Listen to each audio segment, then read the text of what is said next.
right. Who would like to raise their hand and tell me how many ways you can rearrange the letters in pop? Thomas, what you got? 3 different ways. Good. Who would like to raise their hand and tell me how many times you can do tap? Steven. 6 ways. Oh, that's not a letter. Let's try that again. There we go. They both had 3 letters, but so what makes them have different outcomes? Bree.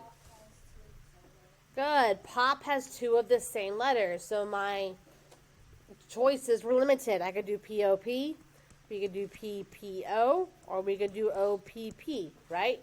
In the other arrangement, we have this same letter twice. What's up?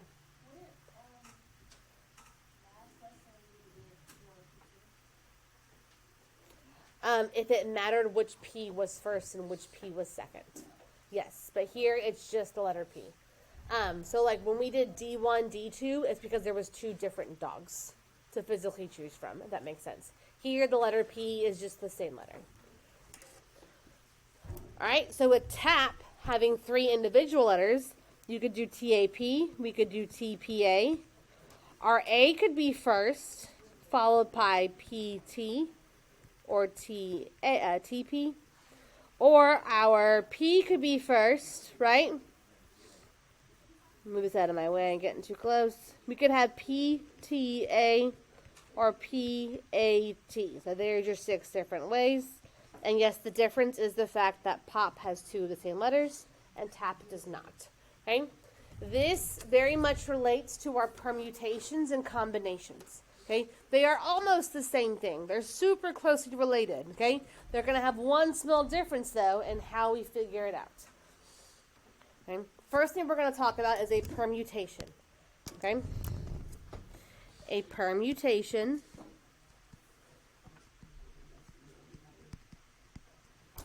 is an arrangement of objects in which order is important.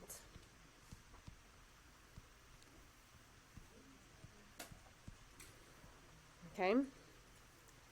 Like the 6 possible permutations of letters A, B, and C are shown. Order is important. In life, if you are competing at something, doesn't first place matter versus 4th place, right? So your order of the outcome is going to be important, right? That's a real life permutation, right? If we have the letters, if we have the word July, okay, how many ways can you arrange all of the letters? 12? 24. Okay, how'd you come up with 24?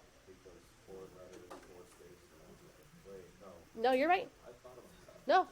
Yeah, so it kind of goes, remember that combination we did where we had like 10 different digits and the digits could not repeat? So we had 10 options, 9 options, 7 options. Remember doing that?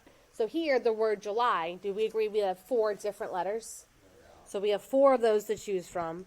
Then once you use one of those, you have 3 left to choose from, then 2 left to choose from, then just 1. So yes, Beyond, you're correct. So 4 times 3 times 2 times 1 gives me 24 different ways. Does anyone know what like special math thing that is? Factorial. Good. So we're going to have lots of factorials today. Okay? So factorial by itself is rearranging everything all at once. Okay? But what if I'm not rearranging everything? What if I'm only rearranging 2 of the letters? Okay? How many letters could I rearrange first? I still have 4 options, right? I'm picking 2 out of them, but technically I got 4 to choose from, and then 3 to choose from. Those are the only 2 I'm rearranging, so there's 12 ways to arrange 2 of the 4 letters. Okay? The other 2 aren't moving.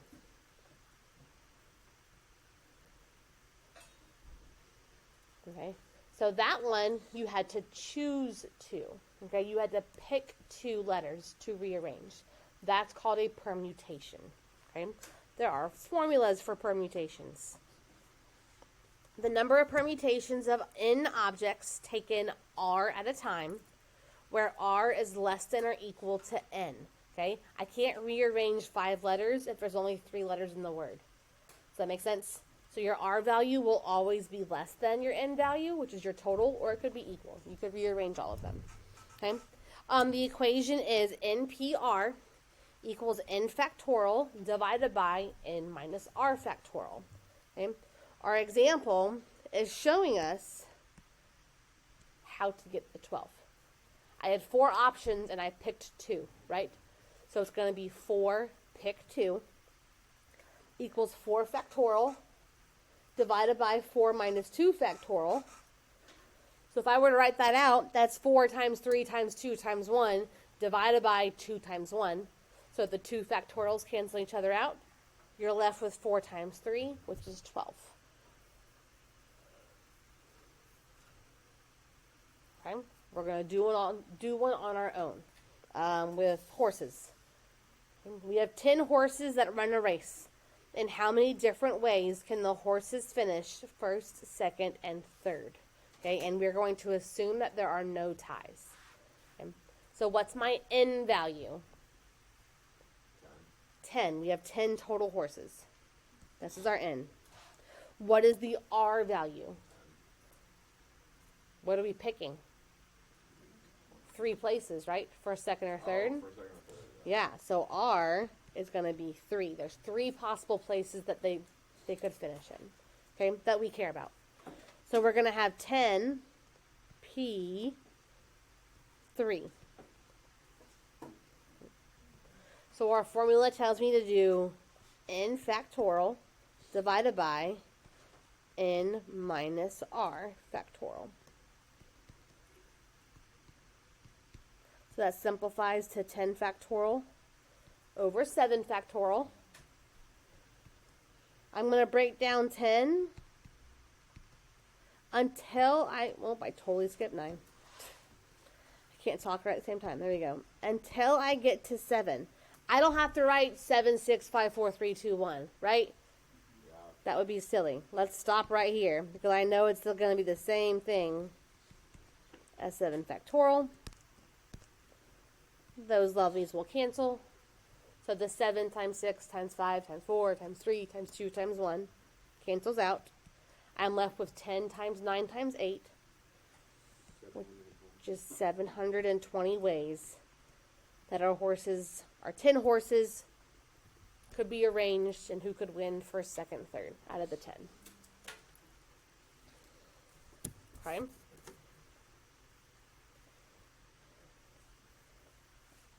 Do you have questions for me right now? Do you have your graphing calculator? Wouldn't it be nice if the calculator did this for you? Oh, wait. It does. Please push your math button.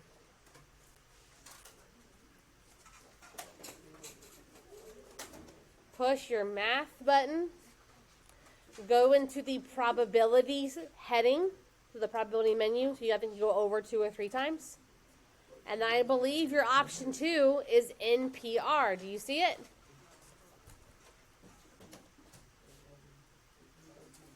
Yes? Yeah, press it. Because you're going to see one of 2 things happen. Okay? Some calculators, I'll come up here. Some calculators are going to give you little boxes. Like that. Right? Some calculators, if you click it, it has NPR up on your screen. Okay? If the first thing happens for you, you can type in the numbers in the boxes. So the one we just did, the 10P3, you can put the 10 and 3 in the boxes. Okay? If that's not how yours is set up, if NPR shows up all together, you probably have an A and S in front of it. Does that happen? Okay? You have to put a value there first. So you're going to type the number 10, then go select NPR, and then type in the number 3. Okay? So however your calculator works, I want you to do that and make sure you get 720. So practice with the one that we just did. push the math button, go into the probability heading, so go over, and it should be option 2. Yeah, you should get 720. So do you have to do these by hand? No. I had to show it to you, though. But no, luckily our calculators do it for us. And I talked to our AP stat teacher. She uses the calculator, because if she was going to make you do it by hand, I was going to make you do it by hand. But she says she does not. Because it's like formulas within formulas. So she lets her students use the calculator. Okay. So let's let you try to do the next one, whether you choose to do it by hand or by calculator. Our next one, we have a float. You ride on a float with your soccer team in a parade. There are 12 floats in the parade, and their order is chosen at random. Find the probability that your float is first. And the float with the school chorus is second. So what is your N value? 12. What is your R value? 2. Good. So I'm going to stop. You keep going. What is the probability that your float is first and the school chorus float is second? All right, so your answer is not 132. Okay? I walked around and I saw that and I told you, hey, you're not wrong, but you're not finished with the problem. So there are 132 ways that you can rearrange the floats, okay, to have a certain 2 be first or second. Okay? We did that by doing 12P2, which gave us the 132 ways. Okay? So out of your 12 total, picking 2 of those to be first or second, there's 132 ways to do that. Okay? Now, what are the chances that your float is first and the chorus is second? That's 1 out of the 132 ways that you could arrange 2 floats up front, right? Which is going to be 0.0075. So about 0.75%.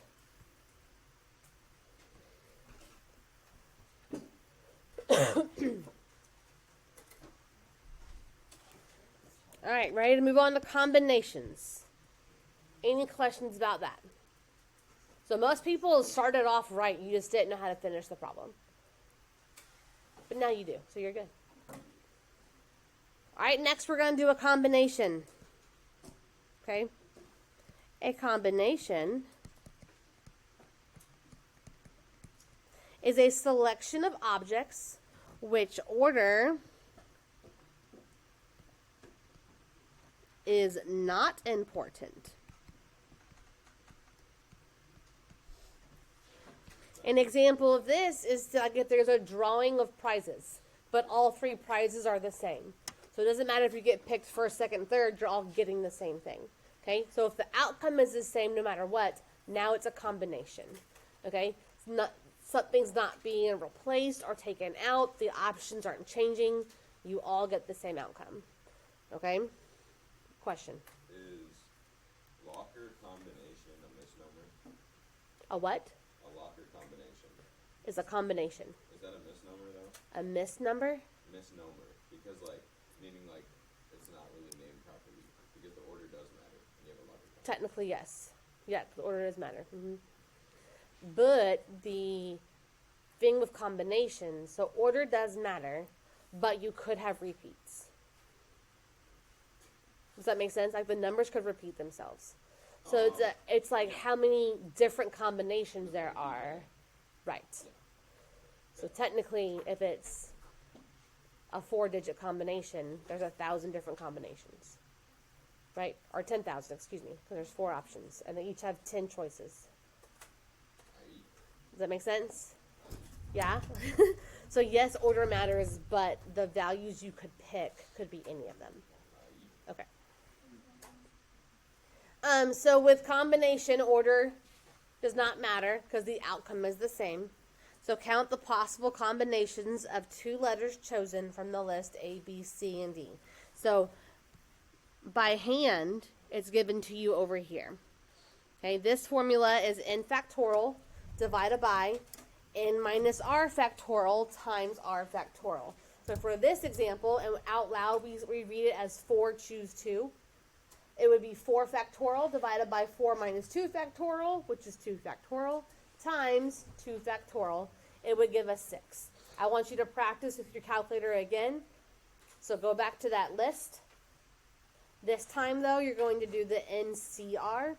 So practice typing in 4 choose 2 and make sure you get 6 out of it. Oh, what does the P stand for? Permutation. Permutation. C is technically combination. What does the R stand for? The R value. It's what you're picking. N is the total number, and R is how many you're picking out of it. I don't know why they chose N and R, but. So make sure 4 choose 2. Make sure your calculator is giving you 6. Okay. We good? We got it? You ready to use it? All right. We're at dinner. Okay? You're going to order a sandwich at a restaurant, and you get to pick 2 sides that go with it. There's 8 sides to choose from. Okay? How many combinations of side dishes are possible? So first you got to figure out what is your N value. There's 8 total side dishes, right? And what's your R value? How many are you choosing? 2. So you're going to do 8 choose 2.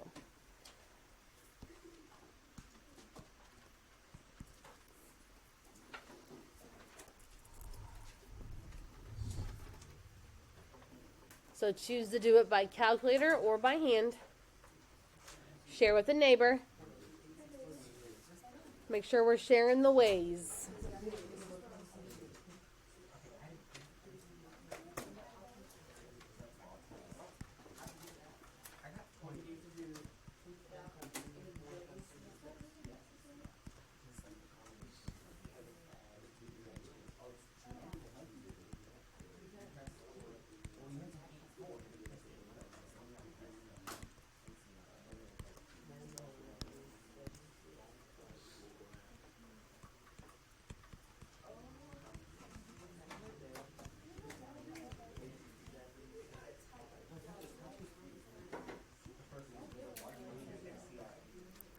Check your answers with me.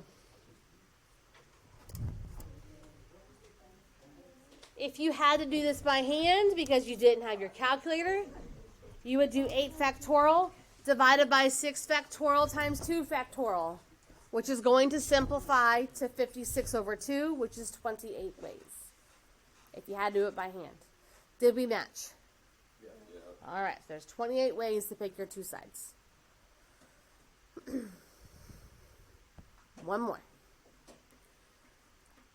We're going to do the probability of a combination. So remember, there's one step more, like your floats, right? The probability of being first and second.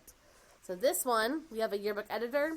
They have selected 14 photos, including there's one of you and there's one of your friend, to use in a collage for the yearbook. The photos are placed at random, and there is room for 2 photos at the top of the page. What is the probability that your photo and your friend's photo are placed in the top page? All right? What's up? This is under the assumption that they're going to fake quickly maybe picture the same photo, right? Correct. Yep. Okay?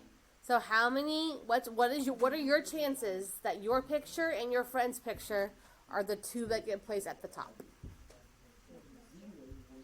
So out of the 14 pictures, the 2 picked for the top page is you and your friend. When you're ready to check, please look up front.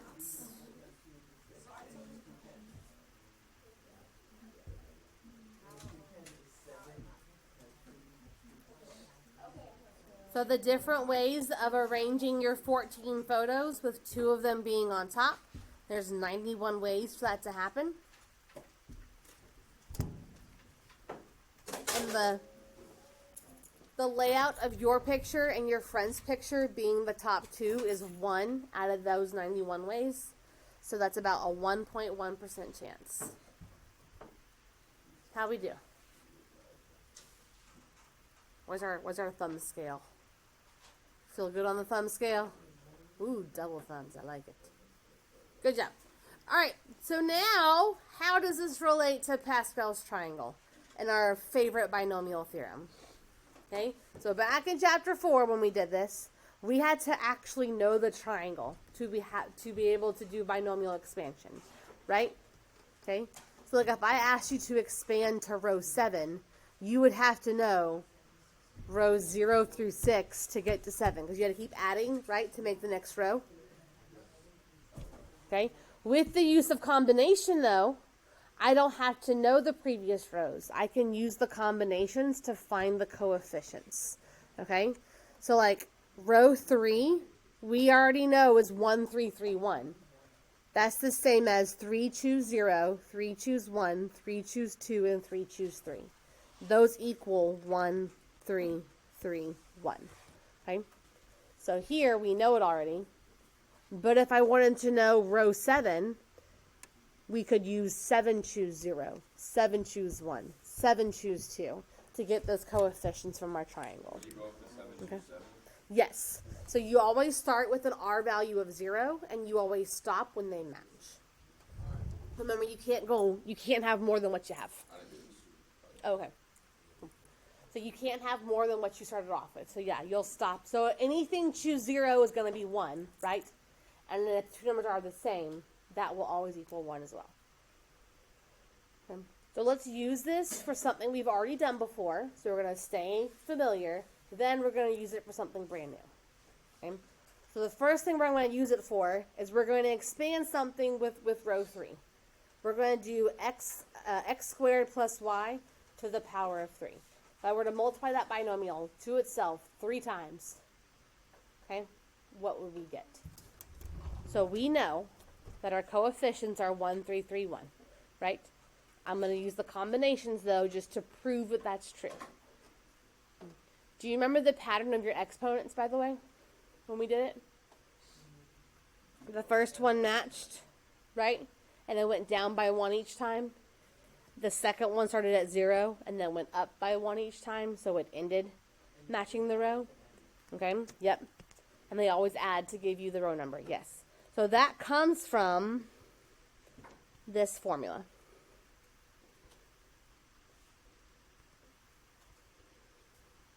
Okay. So NCR times A to the power of N minus R times B to the power of R. A is the first piece of our binomial. B is the second piece of our binomial.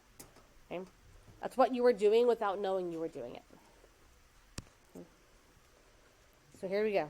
Let's show x squared plus y to the power of 3. Okay. We're going to start with 3 choose 0. Our first piece is x squared. Our exponent is n minus r, so that's 3 minus 0, which is 3, times our second piece raised to the value of r, which is 0. We good? Our a's are x squared. All of the b's are y, because that's your first piece, your second piece, right? The n will always be 3. Your r value is going to change. Your r depends on what entry you're in. So your r starts at 0, and in this case, works up to 3. So it starts at 0, goes up to n. Okay? So your r will be 0 through 3. So it will increase as we move throughout. All right, our next piece is 3 choose 1 times our first piece, which is x squared, raised to the power of n minus r, so 3 minus 1, which is 2, times y to the power of r, which is 1.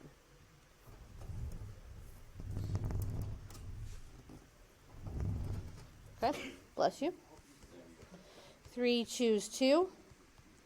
First piece raised to 3 minus 2, which is 1. Second piece raised to r, which is 2. And then we know it's our last piece because now it's 3 choose 3. Our numbers are the same. First piece raised to 3 minus 3, which is 0. Second piece raised to the power of 3.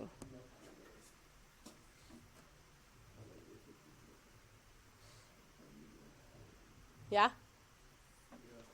Okay. Just so weird. So if we did not know my triangle, I would type these into our calculator to figure out what is 3 choose 0, what is 3 choose 1, 3 choose 2, and 3 choose 3. Okay? But again, we know our rows, so we know that's what these equal to. X squared to the power of 3 simplifies to what? X to the power of 6. Careful. Power to a power, Brennan, you're going to multiply. And then y to the power of 0 simplifies to 1. X squared squared is the power of 4. And then we have y to the power of 1. X squared to the power of 1 is x squared. Then we have y squared. X squared to the power of 0 is just 1. And then we have y to the power of 3. So simplify each piece. We have x to the power of 6 plus 3x to the power of 4, y to the power of 1, plus 3x squared, y squared, and then plus y cubed. 3 choose 0 is 1. Always. Yep, anything choose 0 will be 1. There's only one way you can choose nothing. Right. Yep. And 3 choose 1 is 3. N choose 1 will always equal n. And 3 choose 2 is what? That just depends. That there's nothing special about that one.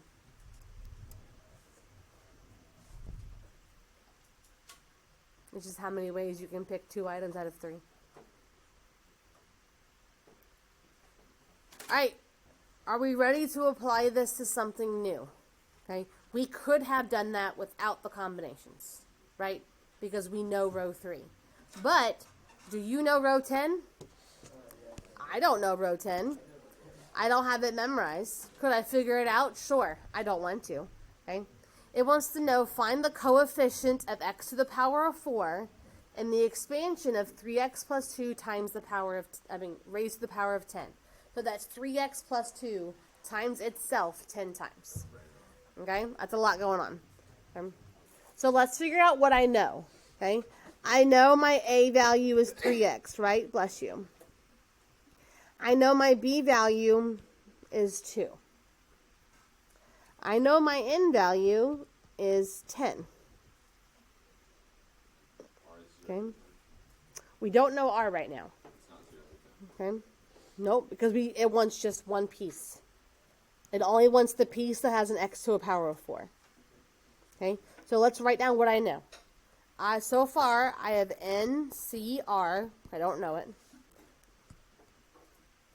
times my first piece, raised to n minus r, so 10 minus r, times my second piece, raised to r.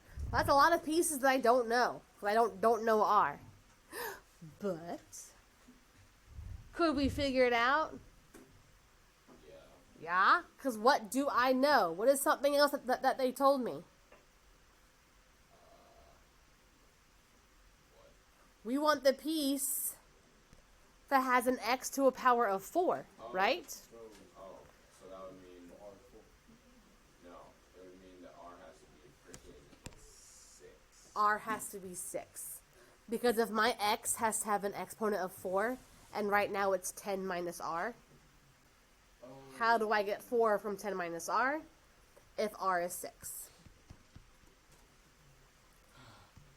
So 10 minus 6 is how I got 4. So that's how I know that r is going to be 6.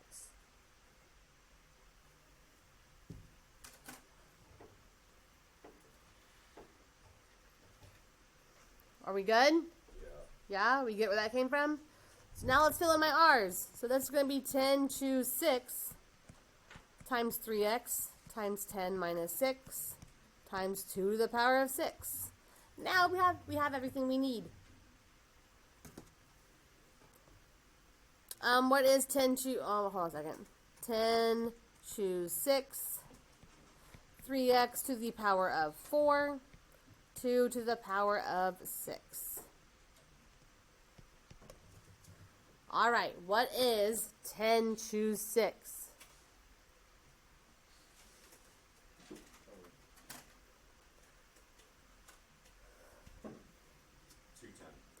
All right, that's one person. Anybody else get it? Yes, we got 210. All right, so that is 210. 3x to the power of 4, how does that simplify? 81.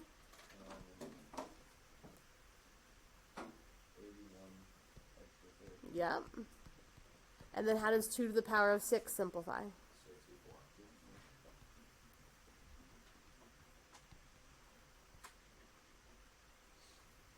So, my friends, what is 210 times 81 times 64? And by that, do you mean 1,088,640? Yeah. Yeah. Definitely the same number. Oh, it's 'cause- oh, yeah.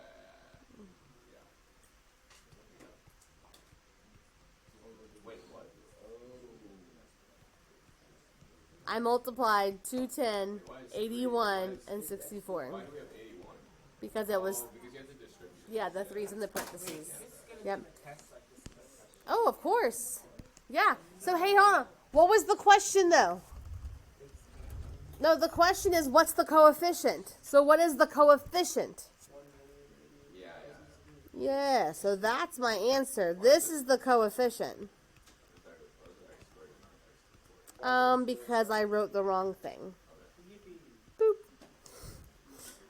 Coefficient of x to the power of 4, because this should definitely be a 4.